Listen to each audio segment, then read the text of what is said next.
So ngayon mga ka-mind tricks, turo kasi yung tricks dito sa ating Android phone na baka hindi nyo pa alam or hindi nyo pa nasusubukan. So yung ibang devices meron talagang built-in na capsule notification. Yung makikita nyo dito yung parang capsule na nakalagay dyan. So eto yun, makikita nyo sa screen. Eto yung sinasabi ko sa inyo, yung ibang device is meron ito. So walang problema kasi nga meron namang application na pwede natin gamitin para magkaroon tayo dito ng capsule.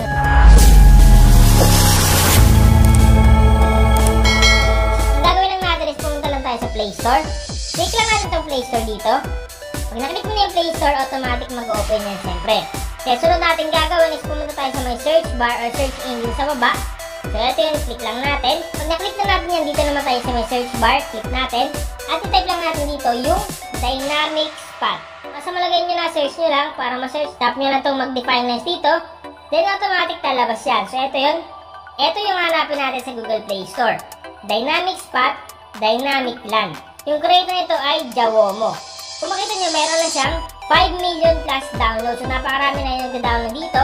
At meron na rin siyang 4.6 ratings. Napakabangis talaga kasi nga marami nag-rate sa kanya kasi nga legit yung application. At kung magbabasa naman kayo ng mga comments and reviews, halos puro positive comments yung mababasa nyo. Katibayan lamang yan na talagang satisfied yung mga nag-download itong application. So ito yung mangyayari pag ginamit mo yung application. Magkakaroon ka ng capsule notification dyan. Dynamic Notification Island. So yan yung makikita nyo dyan. Yan yung magkakaroon sa phone nyo dito sa may taas, sa may camera. Bukod doon, pwede mo rin siyang long press para mag-expand yung mga notification. Then once na nag-charge ka, makikita mo dito yung battery percentage. Yan yung mga features niya. At bukod doon, pwede ka dito mag-reply direkta once na nag-pop up yung notification. Pwede ka dito sumagot kagad. Then bukod doon, meron din siyang animated music visualizer. So makikita mo dito na parang spectrum dyan once na nag-play ka ng mga music. And bukod doon, pwede mo rin kontrolin yung mga music dito. Isang tap mo lang, pwede mo ilipat, pwede mo i-pause or i-play. So pwede mo siyang makontrol dito gamit yung capsule notification sa taas. Subukan na natin siya. Click lang natin itong open. So guys, pansinin nyo yung phone ko is Realme 6i. Wala talaga yung capsule notification or yung dynamic spot. Yung makikita nyo dito na parang capsule, wala talaga to kasi nga face out na yung phone ko. Realme 6i yung phone ko, face out na talaga. Kung may mga meron ng capsule is yung mga latest phone. Pero walang problema kasi nga gagamit tayo nitong dynamic spot. So yan, i-open na natin yung dynamic spot. Pag ito yung nakita nyo, click nyo lang yung next. So may lalabas yan, nakalagay dito. To set up the app, please follow instruction below. So una, select apps. Select which apps can activate the pop-ups.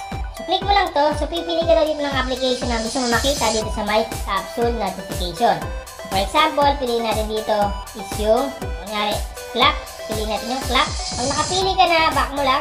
Sunod naman dito naman tayo sa notification access. Click lang natin itong notification access dito. Then, mapupunta tayo dito, hanapin lang natin yung pangalan ng application. Kung nasa makita mo yung pangalan ng application which is Dynamic Spot, mo lang, dapat naka-allow yung notification access. Allow mo lang. Pag naka-allow na, dito na tayo sunod sa Draw on Screen. Needed to display the floating pop-up. So, click lang natin to. Then, kailangan mo yan i-allow. I-allow mo lang. So, once na ma-allow mo na, click mo ulit itong Draw on Screen. Then, click mo na itong Next. Then, once nandito na tayo sa may accessibility, hanapin lang natin dito yung Dynamic Spot. So, ito yun, Dynamic Spot. Kailangan lang natin ito i-turn on. Turn natin. Click OK. Then, automatic naka-turn on na yung Select Apps, Notification Access, and Draw on Screen. Sunod natin gagawin is i-click lang natin itong Done dito. Click Done. So, para ma-activate yung Dynamic Spot dito sa phone mo, once na na-click mo yung Done, click mo lang itong parang play button dito. Click mo lang. Pag click mo yung play button yan, lalabas dyan yung Dynamic Spot or yung tinatawag na capsule notification. So, automatic yung phone natin kahit face out na Realme 6i is meron ng Dynamic Spot or capsule notification. Actually, yung meron lang nito is mga latest phone lang talaga. Kasi nga, isang feature to ng mga Android phone ng mga bago. Pero kung lumang phone mo is wala talaga. Pero walang problema kasi nga, pwede naman tayo gumamit ng application para magkaroon ng capsule notification. So, i-set up natin siya. So, para mag-set up dyan, i-click mo lang itong position dito.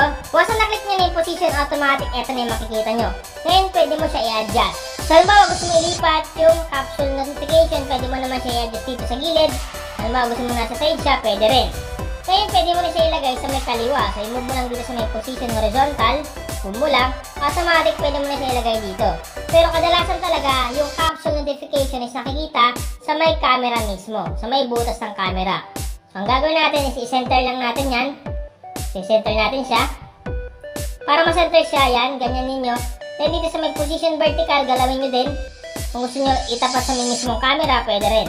So, itapat natin para magmukhang capsule talaga. Okay? So, yan, natapat ko na. Then dito naman sa may size horizontal, pwede mo siya baguhin yung size niya. Ang gagawin mo lang, i-move mo lang.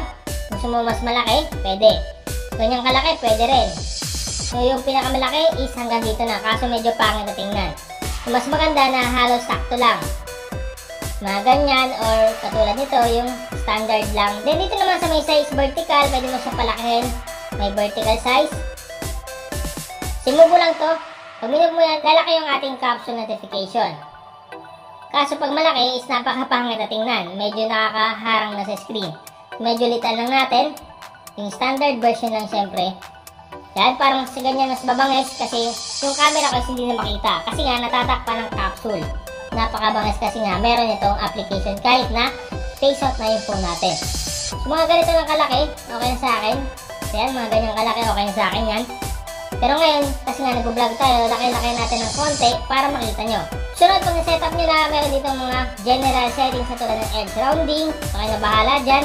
Kung gusto nyo i-adjust. Para saan, okay na to.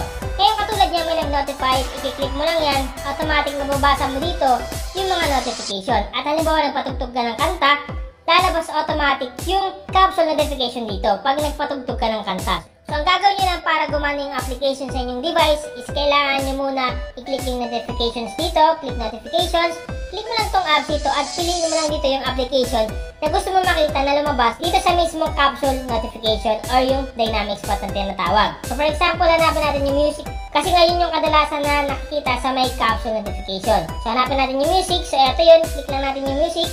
Piliin natin. Then, once na mapili mo na yung music, automatic activated na yan. Ngayon, try mo i-play dito yung dynamic spot at lalabas na yung capsule notification. At subukan natin. So, pumunta tayo sa music. Subukan natin at titingnan natin kung may lalabas dito.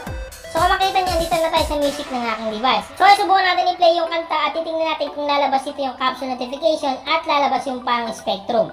Play natin. So, ngayon, play natin yung kanta dito sa phone. At exit natin. At kung makikita nyo, meron na tayong capsule notification. Kung makita nyo, nag-play yung kanta at may spectrum dyan. At pag click mo, is makikita mismo yung kanta. So, ganun kabangis yung application na to. Kasi nga, kahit face out na yung phone mo, kahit luma na yung phone mo, pwede ka pa rin makipagsabayan sa mga bago at latest phone ngayon na merong capsule notification. Sa akin, is Realme 6 ay face out na, pero walang problema kasi nga gumamit na ako ng application at nagkaroon din ako ng capsule notification. Pag click ko, andyan yung kanta, pwede mo siya i-navigate dyan or i-next kung meron ka mga kanta na susunod. Sa mga natulungan ng vlog ko, pakishare naman ang aking video sa inyong mga kamag-anak, tropa, kaibigan at kahit ano pa yan. I-share mo din sa kanila para magkaroon din sila ng katulad nito. Sana nakatulong itong Once again, this is Mindtricks TV. Thank you and God bless us all. Kung nakatulong ang video na ito sa iyo, please subscribe and click the notification bell para updated ka sa ating mga bagong tutorial.